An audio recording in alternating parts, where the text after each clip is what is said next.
আজকে আমরা যে বিষয় নিয়ে আলোচনা করব সেটা হচ্ছে high Madrasah suggestion 2024 third unit test examination 2024 শ্রেণী নবম, বিষয় বাংলা।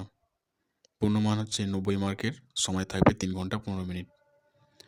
এক দাগের কিছু প্রশ্ন, সঠিক উত্তরটি বেছে নিয়ে লেখো। 1 নম্বরের প্রশ্ন, পদ্মলোচন শাড়ি বিক্রি করেছিলেন কত টাকার? উত্তরটি হবে 8 টাকা 14.5 আনা। 2 নম্বরের প্রশ্ন, ভাগ্য যেন চাকার মতন ঘোরে, বক্তাকে? উত্তরটি হলো অতিথি। 3 নম্বরের প্রশ্ন, হেজ্জা শব্দের অর্থ কী? উত্তর হলো পচে যাওয়া। 4 নম্বরের প্রশ্ন, ভাঙার গান কবিতার মূল গ্রন্থের নাম কি? উত্তরটি হলো বিষের বাঁশি। 5 নম্বরের প্রশ্ন, হিন্দি সাহিত্যের বঙ্কিম বলা হয় কাকে? উত্তরটি হলো প্রেমচাঁদ। 6 নম্বরের প্রশ্ন, তোমার ধমনীতে প্রবাহিত, উত্তরটি কি? উত্তরটি হলো কেল্টিক রক্ত। 7 নম্বরের প্রশ্ন, তিনি শকুন্তলাকে চিনতেও পারলেন না, তিনি হলেন কে? উত্তরটি হলো মহারাজ দুষ্মন্ত। 8 নম্বরের প্রশ্ন, অনুকার অব্যয়ের অপর নাম কি? উত্তরটি হলো ধনাত্মক অব্যয়। 10 নম্বরের প্রশ্ন, ক্রিয়াপদে উদাহরণ দাও। উত্তরটি হলো শুনে। 11 নম্বরের প্রশ্ন, কর্ম থাকে না কোন ক্রিয়া? উত্তরটি হলো অকর্ম ক্রিয়া। 12 নম্বরের প্রশ্ন, স্বরভক্তি শব্দের অর্থ কী? উত্তরটি হলো স্বরের সহযোগী বিভাজন। 13 নম্বরের প্রশ্ন, যৌগিক ক্রিয়ার অসমাপিকা ক্রিয়া ড্যাশ? উত্তরটি হলো থাকে। 14 নম্বরের প্রশ্ন, হাট বাজার কোন ধরনের শব্দ? উত্তরটি হলো মিশ্র শব্দ। 15 নম্বরের প্রশ্ন, মৌলিক স্বরধ্বনির সংখ্যা কয়টি? উত্তরটি হলো 7টি। 16 নম্বরের প্রশ্ন, প্রফেসর শঙ্কুর চাকরের নাম কি? উত্তর হলো প্রহ্লাদ।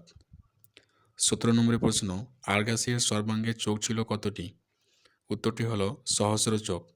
18 নম্বরের প্রশ্ন, আজ আমার জন্মদিন, জন্মদিনটা ছিল ড্যাশ তারিখ? উত্তরটি হলো 16 জুন। 2 নম্বরের প্রশ্ন, কম বেশি 15টি বাক্যে উত্তর দাও। 1 নম্বর প্রশ্ন, সোমেশের সঙ্গে শোভনের কী সাদৃশ্য ছিল? উত্তরটি হলো বিজ্ঞাপনের শোভনের পরিচয় চিহ্ন ছিল ঘাড়ের ডান দিকের কানের কাছে একটা বড় জুড়ুল। 2 নম্বর প্রশ্ন, ইলিয়াসের সম্পত্তিতে টান পড়ল কেন? উত্তরটি হলো ছোট ছেলেকে ইলিয়াস একটি বাড়ি এবং কিছু গরু ঘোড়া দিয়ে তাড়িয়ে দেওয়ায় তার সম্পত্তিতে টান পড়ল।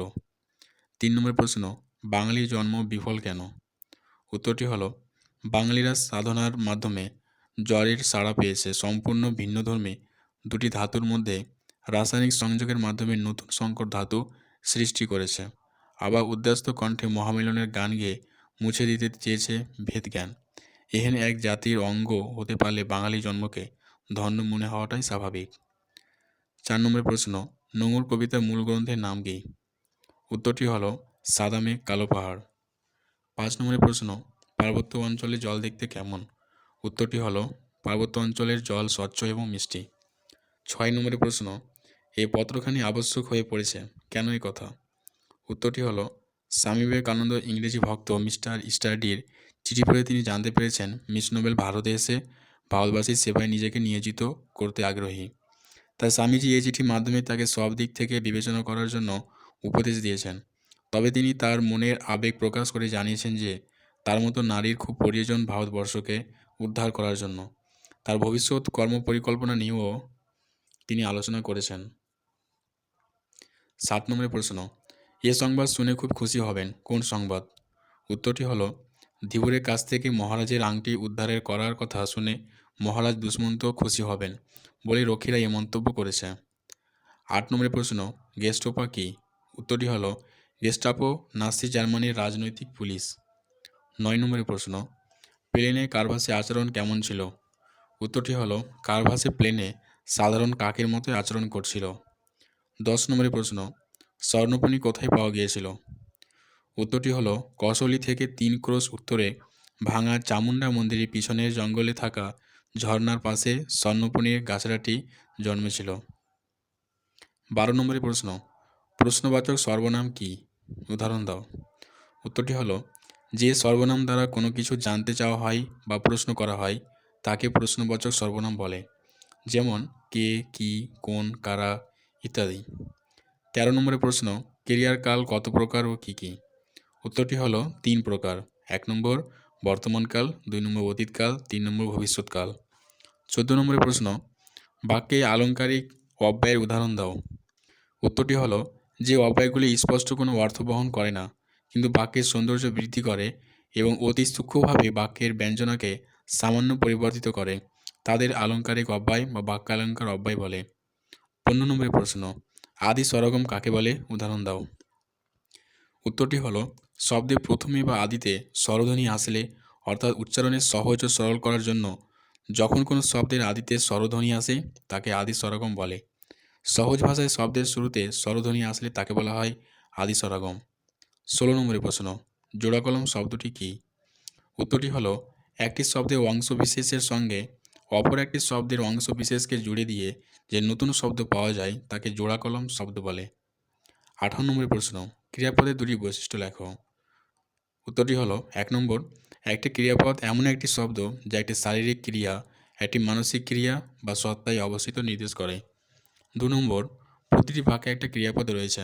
বিশেষ্য বা সর্বনামে কী করছে তা বর্ণনা করতে প্রায় সবসময় একটা বিশেষ্য বা সর্বনামের সাথে ক্রিয়াপদ ব্যবহার করা হয়। 3 দাগের প্রশ্নগুলো হলো, কম বেশি 60টি শব্দে উত্তর দাও, 5টি। 1 নম্বরের প্রশ্ন, চন্দ্রনাথের অনুমান অক্ষরে অক্ষরে মিলিয়ে গিয়েছে, অনুমানটি লেখো। উত্তরটি হলো, চন্দ্রনাথ গদ্যাংশের কথক দারিদ্র্যজীর্ণ স্বল্প লোকিত চন্দ্রনাথের ঘরে গিয়ে দেখেছিল সে একমনে ইউনিভার্সিটি এক্সামিনের রেজাল্ট তৈরি করছিল।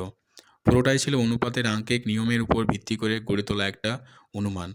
চন্দ্রনাথের সে অনুমান অনুযায়ী সে নিজে যদি 550 কিংবা তার বেশি পায় তবে স্কুলের রেজাল্ট 2টো ফেল এবং বাকি সব পাস হবে। আর যদি তার নিজের নম্বর 520-এর নিচে হয় তবে 10টা ফেল হবে। আর কথক নরেশ 3rd ডিভিশনে পাস করবে। ফলাফল বেরোনোর পর দেখা গিয়েছিল একটি বাদে বাকি সব ক্ষেত্রে চন্দ্রনাথের অনুমান অক্ষরে অক্ষরে মিলিয়ে গেছে। অথবা তাকে প্রশ্ন, তাহারা দরিদ্র কিন্তু লোভী নয়, গল্প অবলম্বনে প্রমাণ করো। উত্তরটি হলো, রথে মেলা থেকে ফেরার পথে রাধানীর সঙ্গে একজনের পরিচয় হয়। রাধানীর সাহায্যের জন্য সে তার কাছে একটা মালা কেনে, তার জন্য কাপড় পাঠানোর ব্যবস্থা করে, এমনকি নিজের ও রাধারানীর নাম লেখা একটি নোটও তাদের ঘরে রেখে যায়। কিন্তু রাধারানীর দরিদ্র হলেও লোভী নয়, সেই ব্যক্তি তাদের জন্য যা দিয়েছিল তাই যথেষ্ট ছিল। এই উপকারের চিহ্নস্বরূপ সেই নোটটি তারা খরচ করেনি। 2 নম্বরের প্রশ্ন, মৃত্যুকে ডাক জীবন পানে তাৎপর্যটি ব্যাখ্যা করো। উত্তরটি হলো, মৃত্যু ভীষণ, আমাদের পার্থিব জৈব সত্তার মৃত্যু আশঙ্কার ঝড় বয়ে আনে। জীবনকে ভালোবেসে আমরা মৃত্যুকে দূরে ঠেলতে চাই, কিন্তু মৃত্যু অমুক সত্যের মতো আবির্ভূত হয় জীবনের প্রান্ত সীমায়। তাৎপর্য, জীবনের প্রতি সহজাত আসক্তি অন্তর্গত বৈপ্লবিক সত্তাকে প্রশমিত করে। ব্রিটিশের বিরুদ্ধে স্বাধীনতা যুদ্ধ অসম যুদ্ধ, তাই এই যুদ্ধ মৃত্যুই ভবিষ্যৎ। বন্দিদশায় আবদ্ধ প্রাণী মর্যাদা নেই, তার থেকে মৃত্যু শ্রেয়। দেশের জন্য রক্তদানে গৌরব আছে কবিতায় দেশ মুক্তি সাধনায় আত্মোৎসর্গ করতে তরুণদের আহ্বান করেছেন। মৃত্যুর মধ্য দিয়ে তার জীবনের জয়গান গাইবেন যে জীবন স্বাধীনতার শ্বাস বায়ুপূর্ণ। অথবা তাকে প্রশ্ন, নতুন নতুন কত গড়ে ইতিহাস তাৎপর্যটি ব্যাখ্যা করো। উত্তরটি হলো, চৈতালি কাব্যগ্রন্থের অন্তর্গত খেয়া কবিতা থেকে আলোচ্য কাব্যাংশটি নেওয়া হয়েছে, যেখানে মানব সভ্যতা বিবর্তনের প্রতি ইঙ্গিত করেছেন রবীন্দ্রনাথ ঠাকুর। বাস্তবের মাটিতে দাঁড়িয়ে রোমান্টিক কবিতার অন্তর্দৃষ্টিকে অস্পষ্ট অতীতের শেষতম ক্ষণ পর্যন্ত প্রসারিত করে মানব সভ্যতার শাশ্বত চিত্রে উঠে এসেছে মানব সভ্যতার দীর্ঘ বিবর্তন রেখাটি। কবি দেখেছেন যুগে যুগে মানুষ বহু বিচিত্র ইতিহাস নির্মাণ করে এগিয়ে নিয়ে চলেছে ভবিষ্যতের সভ্যতাটিকে। ধারাটির স্বরূপ খুঁজতে চেয়েছেন। সভ্যতা পর্যবেক্ষণে সেই সামগ্রিক নির্মোহ দৃষ্টি নিয়ে খেয়াঘাটের তটে বসে একাকী কবি উদাস হয়ে দেখেছেন এপারে গ্রামখানি থেকে মানুষ খেয়া নৌকায় পার হয়েছে, সম্মুখে নদীবক্ষ, আবার কেউ উপরে গ্রাম সুদার থেকে এসেছে ওপারে।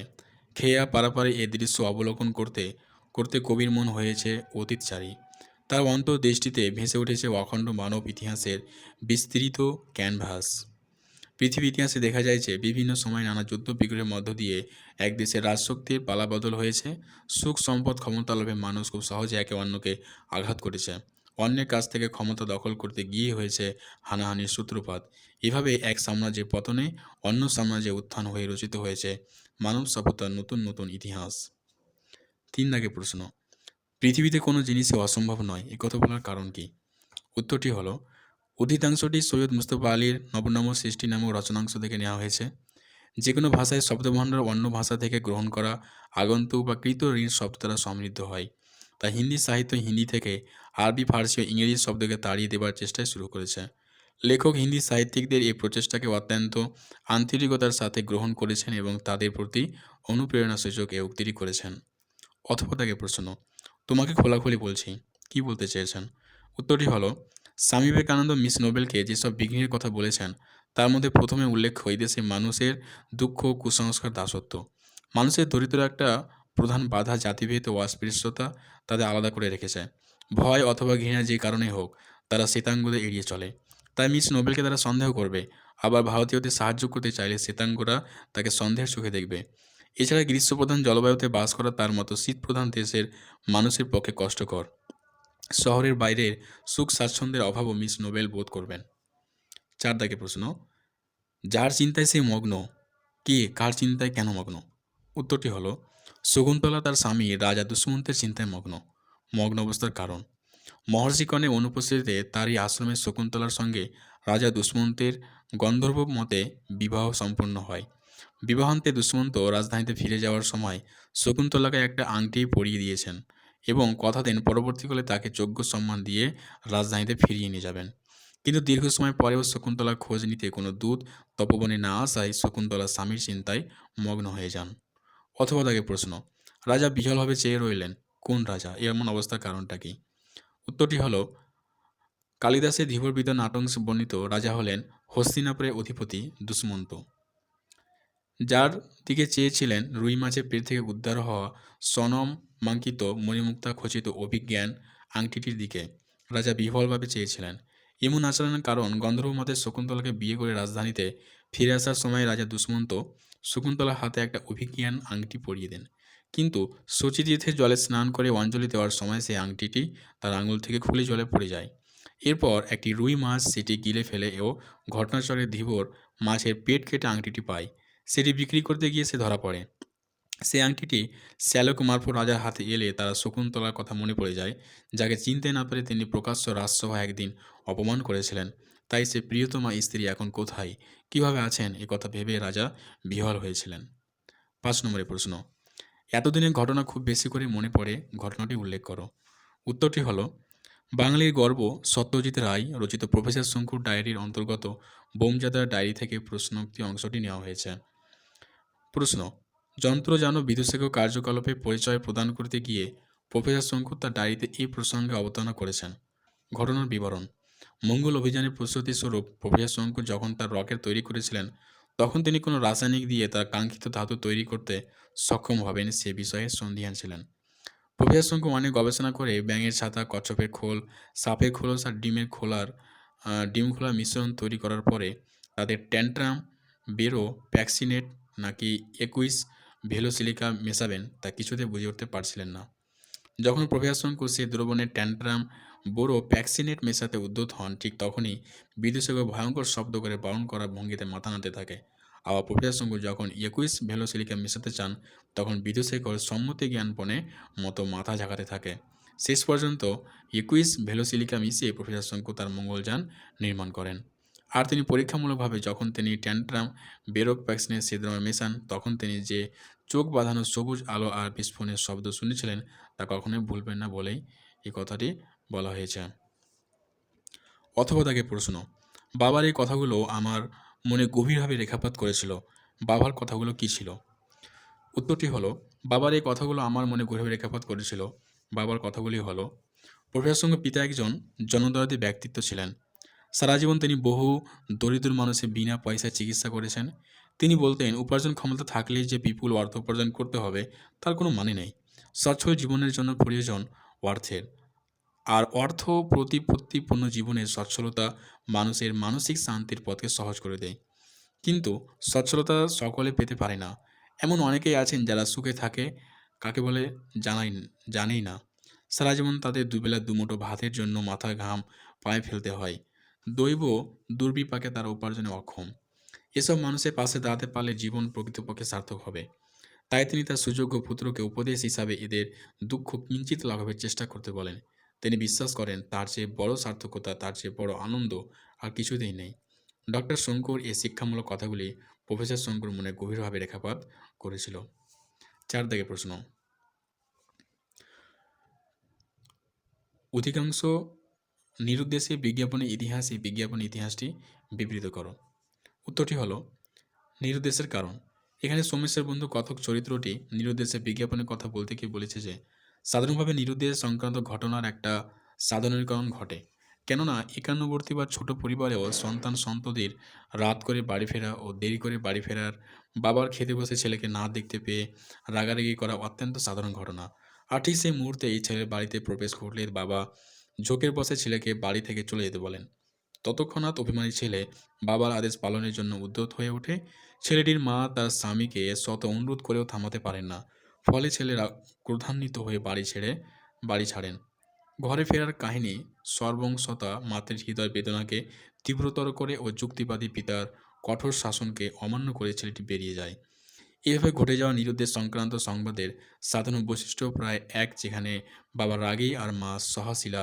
যদি অবশ্যই ছেলের বাড়ি ফিরে আসা আনন্দে মা অনুযোগে মিশ্রিত সুরে ছেলেকে শাসন করেন, কিন্তু বাবা তখন আবার সম্পূর্ণ পরিবর্তিত হয়ে ছেলের প্রতি নমনীয়তার প্রকাশ ঘটান। ঘটনা এরূপ সাধারণ ইতিহাসটি গল্পকার কত চরিত্রের মুখে দিয়েই বলে গেছেন। 2 দাগের প্রশ্ন, ভাঙার গান কবিতার নামকরণের সার্থকতা বিচার করো।